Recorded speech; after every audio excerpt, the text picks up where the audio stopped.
سيدنا ونبينا محمد ذي القدر العظيم وعلى آله وأصحابه وأتباعه إلى يوم الدين. اللهم فقهنا في الدين وعلمنا التأويل وألهمنا رشدنا وهدينا وخيرنا يا رب العالمين. Alhamdulillah.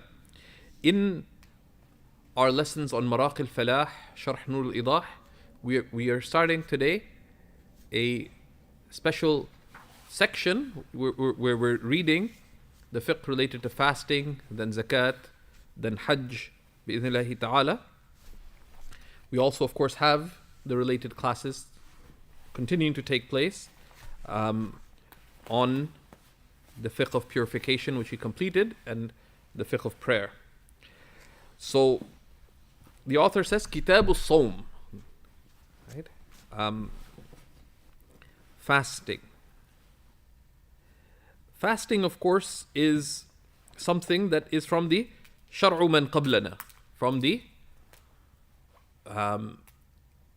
guidance that was there in the previous divine revelations. As Allah subhanahu wa ta'ala tells us in the Quran, the verses of fasting are verses that one should connect with on an ongoing basis. Right? Each Ramadan, the ulama suggest reviewing those verses. One at a personal level to reflect upon them. يا أيها الذين آمنوا كتب عليكم الصيام كما كتب على الذين من قبلكم. Oh, you believe fasting has been ordained for you, as was ordained for those before you. لعلكم تتقون. Right? So that you may become mindful of Allah. And those verses relate, they're from Surah Al-Baqarah, from verse 183 to about 187. And we have a few resources on Seekers that describe, but these verses do a few things. They give us, firstly, the wisdom, the hikmah of the tashri'ah, the wisdom of the legislation. Number two, they also give us the rulings legislating fasting.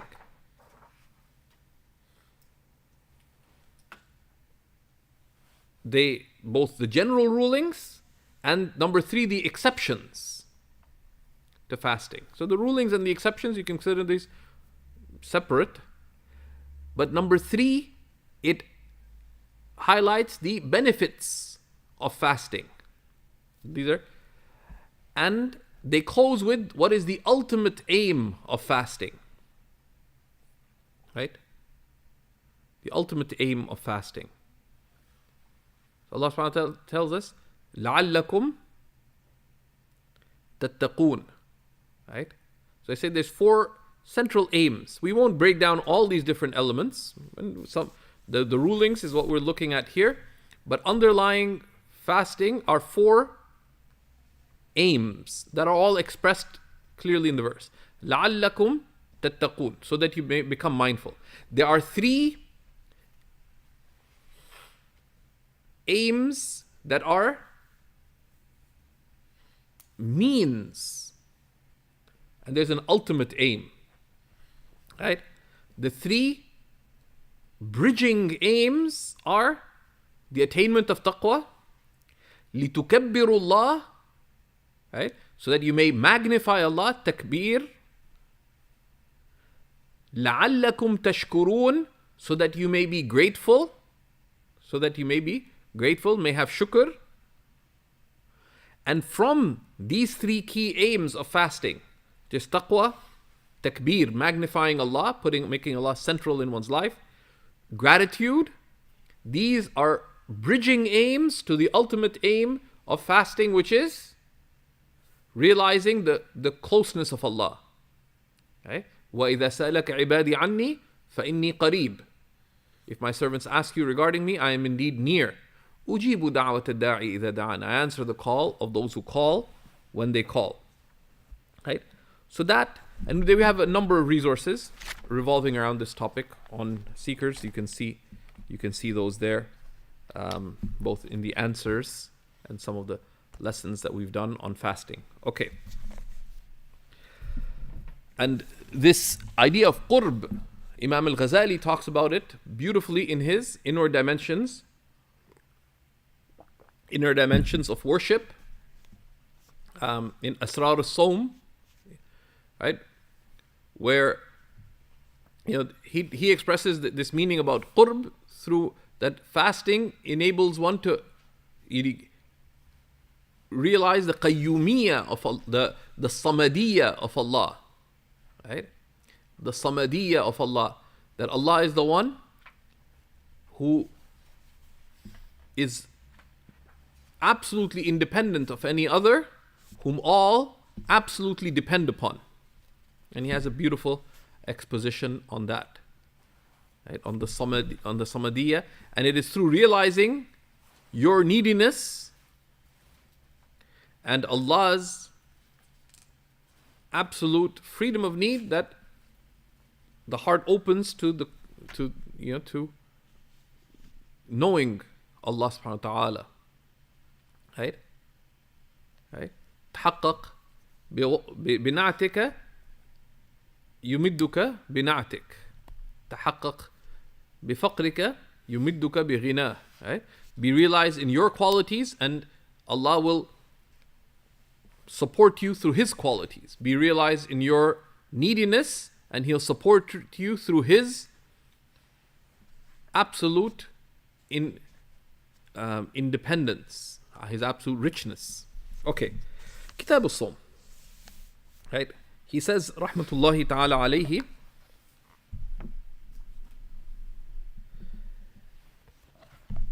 Imam al-Shurunbulali says, لما كان عبادة بدنية كالصلاة ذكره عقبها.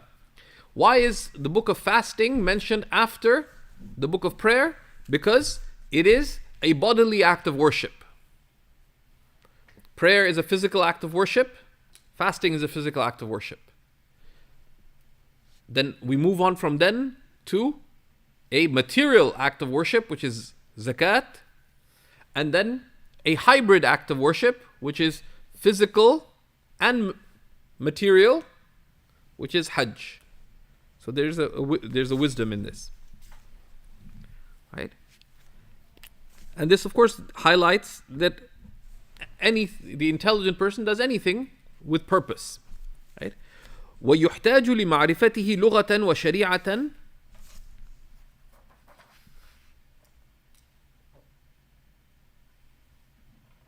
وسببه وشرطه وحكمه وركنه ومشروعيته وصفته.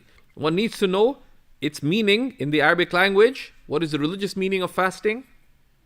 The meaning of fasting, the religious meaning of fasting, its cause, its condition, its ruling, its integral, the wisdom of its legislation, and the different صفته. It means the different types of fasting here, right? Different types of fasting.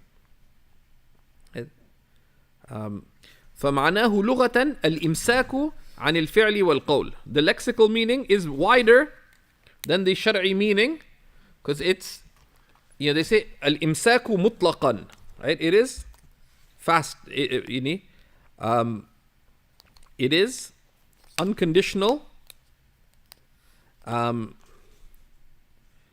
It is just refraining, right?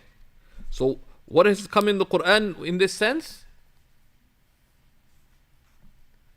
Where's Sawm mentioned in this way? Who did Nadhr of Sawm? What did she say?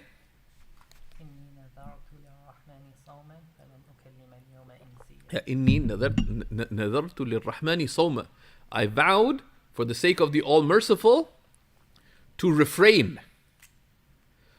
So I will not now speak to any human. What was her Sawm from? Her refraining from speech. Right? So it's come in this meaning in the Quran itself. Right? from actions or from words, right? And that meaning, so the usage of Sawm for the specific religious meaning is haqiqa lughawiyya. It is part of the actual meaning of Sawm. It's not a transposed meaning, right? But the lexical meaning of Sawm does apply, right? Because the legal fast is just from what? الإمساك عن المفطرات المخصوصة, right? From specific invalidators, right? Eating, drinking, and intercourse, in a particular way. But as the Prophet ﷺ tells us, whoever does not refrain from backbiting and slander, it's as if they've not fasted. There's a whole slew of hadiths related to that, right? Refraining from sinful action, etc. That's under the broader scope. But Allah's mercy, He holds you to a minimum, and He calls you to what is beyond that. So He says, وَشَرْعًا, right? And in Tahtawi you can see he quotes, and there's some good activity with respect to, Uncle Lane and so on. There's no harm in Lane, but he quotes al-Mughrib, right? Al-Mughrib, right? Right? And that is highlighting the lexical meaning, right? The lexical meaning. And those are two dictionaries. I'd encourage you, even if you find good PDFs of it. One is Tilbatul Talaba of Abu Hafs al-Nasafi, Najmuddin Abu Hafs al-Nasafi. Actually, yeah. Tilbatul Talaba, and there's Dar al-Nafa'is edition. Ignore the introductions, because the introductions go into the importance of acting on Sahih Hadith. It's a dictionary of the usage of the fuqaha in the chapters of fiqh. There are several chapters on importance of sound aqeedah and acting on sound hadith and avoiding weak hadith, and God knows why it's there. Because the editors otherwise are very good at it. The footnotes are actually quite, when he sticks to the topic, he actually is a capable editor. Like he'll cross-reference from the reference works of Arabic language, etc. So overall, it's a good edition. Ignore the the introductory. Like you don't have to, but it's that Tilbatul Talab. The other is al-Mughrib, to get a sense of the background. It's al-Muttarrizi, who's a student of the students of al-Zamakhshari. Right?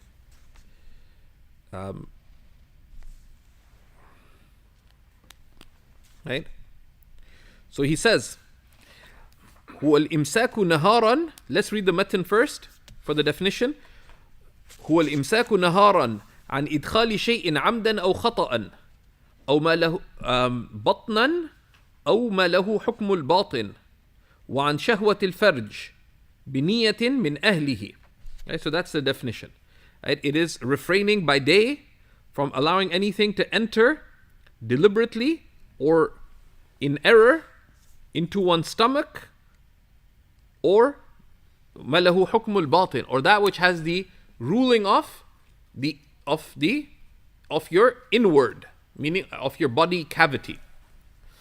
ومن شهوة الفرج, and from the desire of one's private parts, either intercourse or ejaculation with desire.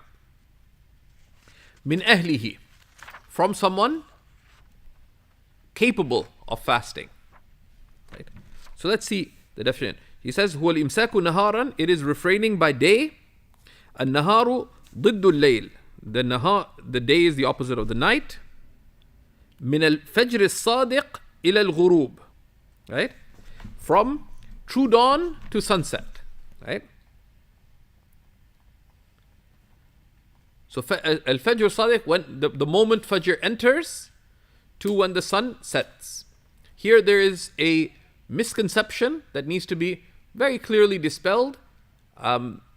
That some people say that, well, the hadith has come that if you're eating when the adhan is given, finish eating. And the early Muslims said, al-hadithu mazallatun illa lil-fuqaha. Hadith can cause you to trip up unless you have sound understanding. Because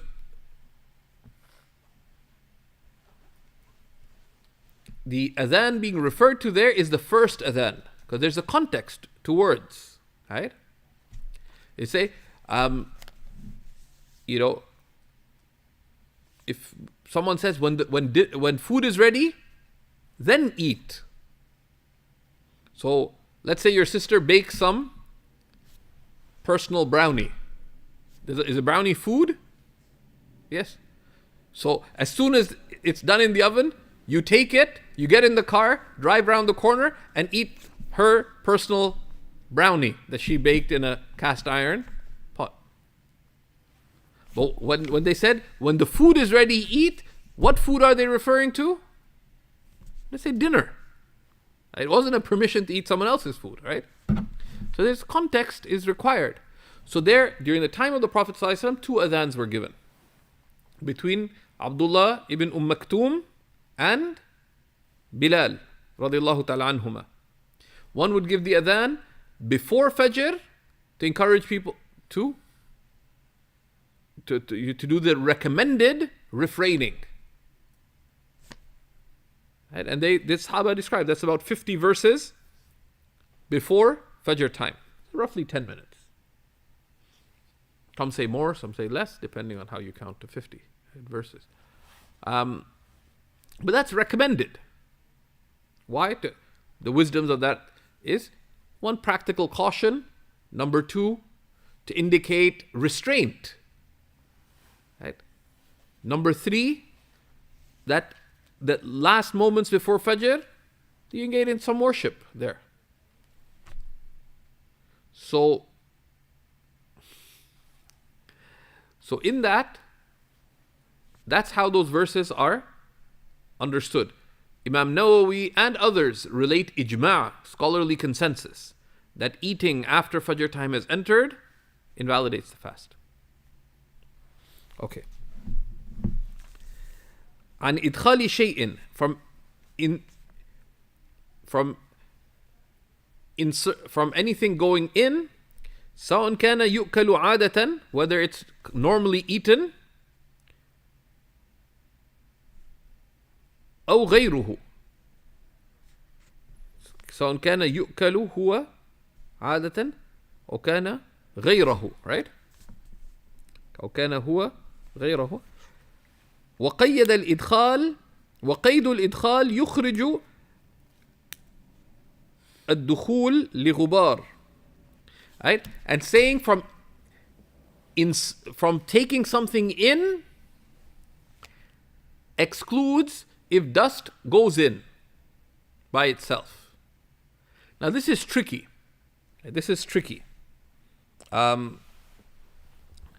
Right? Because the inserting does not have to be deliberate. Right? So idkhal, right? The af'ala pattern generally indicates deliberateness. Right? Like, if you say, خرج الرجل, the man went out. Did you have anything to do with it? Maybe. But say, أخرجت الرجل, I took him out. It conveys deliberateness. The issue with this is it does not have to be deliberate, but does have to be ascribed to you. Right? It does have to be ascribed to you. Right? So the things that are not ascribable to you, like what? The wind blew and there was dust in it, and it went in. But you didn't take it in, and it was readily avoidable. So its going in is indirectly ascribable to you, right? In that it was preventable. But you're in the kitchen and there's a lot of steam. Do you have to stop breathing? No. So it's either deliberate or ascribable to you, right? And we'll see the mufsidat, but this like what exactly is the muftir is somewhat subtle. The best thing written on this topic is by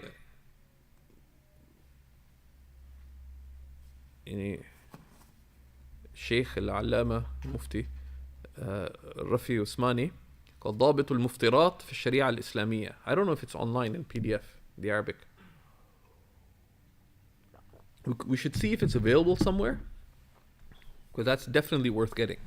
There's a really good summary, something like 35 pages, by a North European scholar, Sheikh Ustad Wasim Hussein. We have it on the Seekers page. That's really good. That summarizes it, right? What is the invalidator? So he says, وَكَوْنُهُ عَمْدًا أَوْ خَطَأً يُخْرِجُ النِّسْيَانِ. So it being either deliberate or in error excludes forgetfulness, right? Excludes forgetfulness, right? So what's the difference between forgetting and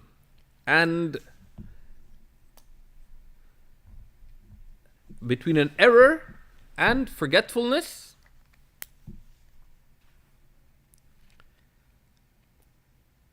Now, at one level, the error and forgetfulness share some characteristics. The error and forgetfulness share some characteristics. What do they share? In general, are you sinful for an error? No. Unless it was not excusable. Right?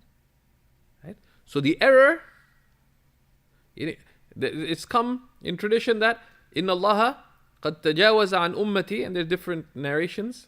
You can look up the exact words. الْخَطَأ وَالنِّسْيَانُ وَمَا اسْتُكْرِهُ عَلَيْهِ. Allah has overlooked for my community their error, their forgetfulness, and what they were coerced into. Right? So legally, the error and forgetfulness lift sin, unless it was not excusable. Right? Unless it was not excusable.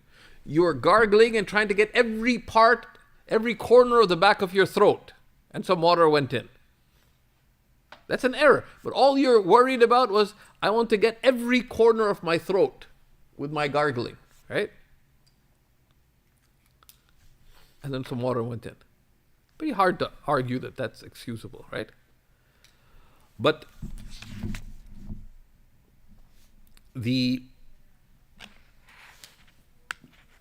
qiyas, the legal analogy, like were they not specific texts, the qiyas would entail that both error, khata, and forgetfulness, nisyan, should break the fast. And that's actually the position of Imam Malik.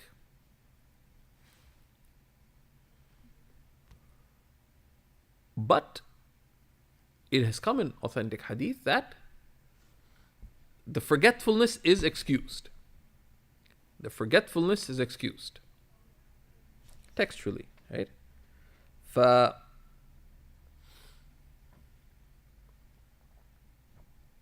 As a mercy. As a mercy.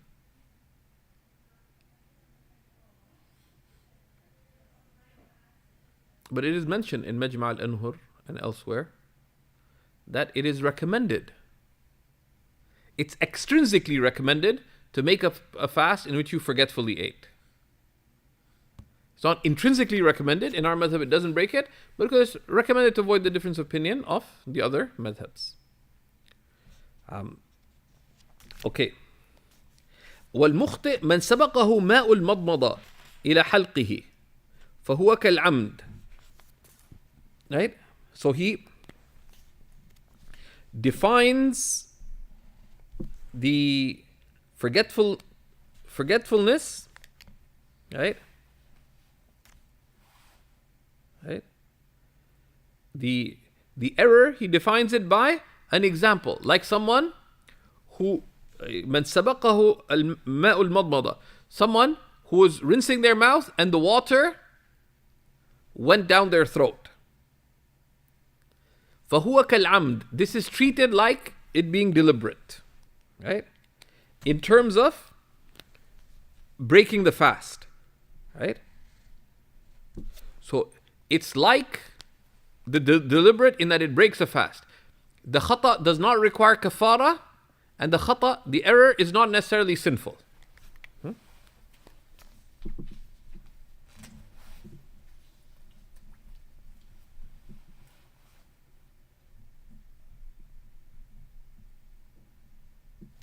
Right? So, this is of course pointing to there being some subtlety, right, in the distinction between the khata and the nisyan. But so you have one way of looking at it is that when it was deliberate, right, it's, when you did it intentionally, this is amd. If you didn't do it intentionally, then the asl is that it is khata. It's an error. Unless you didn't do it intentionally and you were not conscious of that what you're doing would break the fast. Right? So what's the difference?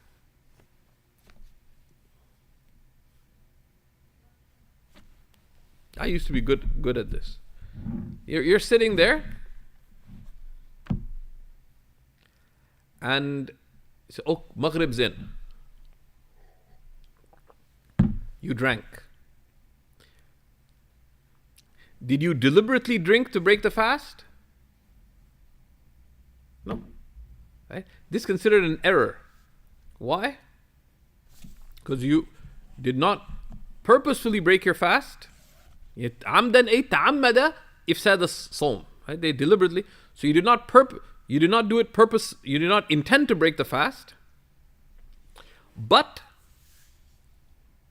the distinguisher between the khata and the nisyan is, were you aware that you were fasting? In this case, yes. So that's considered khata. What does the khata do? The error breaks the fast. As opposed to the nisyan, the forgetfulness, where middle of the day, I'm thirsty. You go, drink some water. At this point, were you aware you were fasting? No, that's forgetfulness. Right? An error that, as if you were to take a snapshot at the point of doing the action, yes, are you fasting? Right? Someone who's gargling back and forth, water goes on. At that moment, we say, are you fasting? Yeah. Right? As opposed to forgetfulness. Right? Someone didn't remember they're fasting, they had a whole lunch. One year I had a streak. I forget the exact numbers now. Like, the first 8 fasts in Ramadan, 6 of them I ate. 4 or 5 of them, a whole meal. Several included dessert. Right? And I genuinely forgot. Right?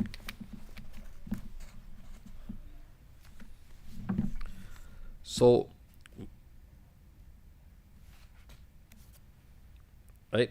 But you can see here, Imam al-Shurunbulali evades the description by giving an example. Right? And he illustrates an error, right? And Tahtawi illustrates a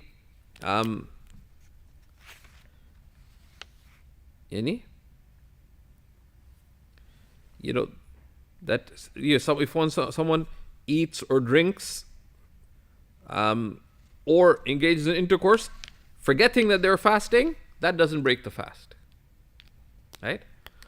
So, in one sense, and the non-deliberate, the default is it is an error, unless the error was accompanied by being unaware, of being fasting. How are you unaware?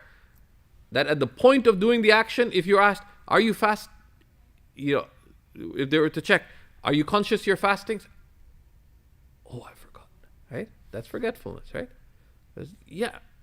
Oh, I made a mistake, right? That's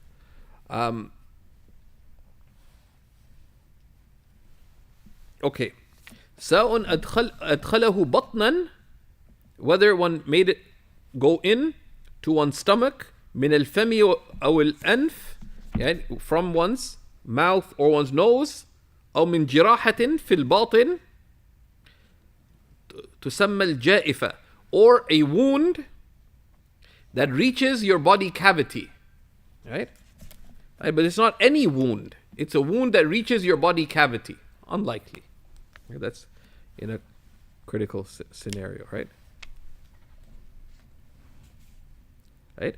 The jaifa is jirahatun wasalat ila al-jawf. Right? It's a wound that reaches your body cavity. So an open, nasal Allah al-afiyah. Right?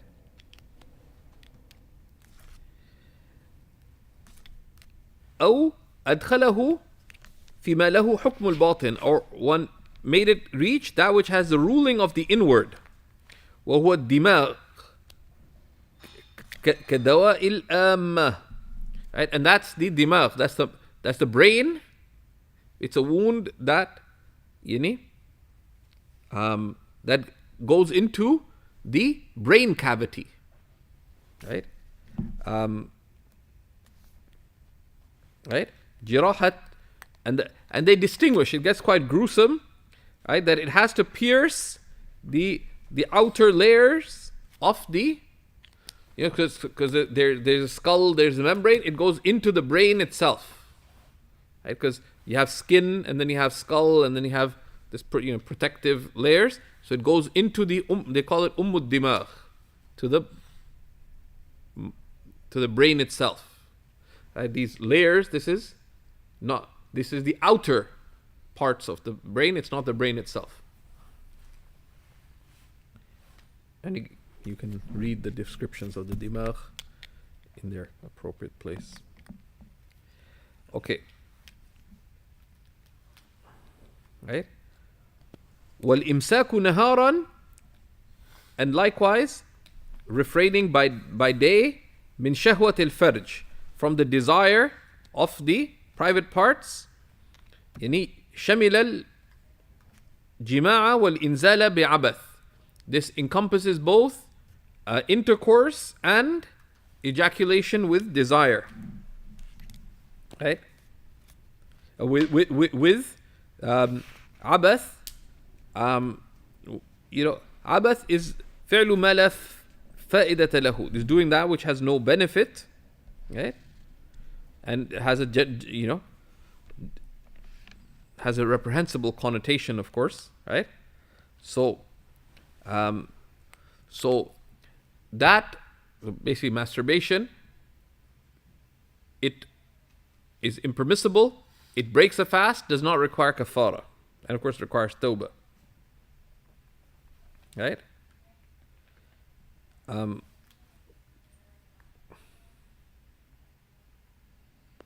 And we'll see the detail. He'll go here into the detail regarding that. بنية لتمتاز العبادة عن العادة, with intention, so that the act of worship is distinguished from a mere habit. Right? And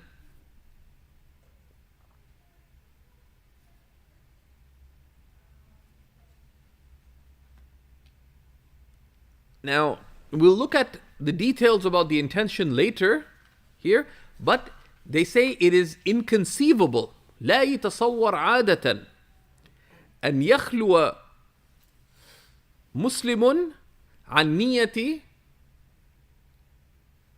الصيام في رمضان. Generally. Right? And that's why if you want to take a nice definition of what is of fasting, you can look at what is mentioned in the tanweer. Right? When it goes into the niyyah, in the shurut of salah, right? Right? What is the sign of intention? Now there's intention itself, but there's a alama, there's an indicator of the intention. Right? It's actually a good example of an indicator. Because knowing something is not the intention, right? Right? If someone gets up and they're exhausted, say it's time for tahajjud. Did you intend tahajjud? You know it's time for tahajjud. Right? You say, I should pray tahajjud. Did you intend it? No. Okay? Because qasd is a meaning that comes after knowing something, right? Right? But an indicator, if you're doing something, is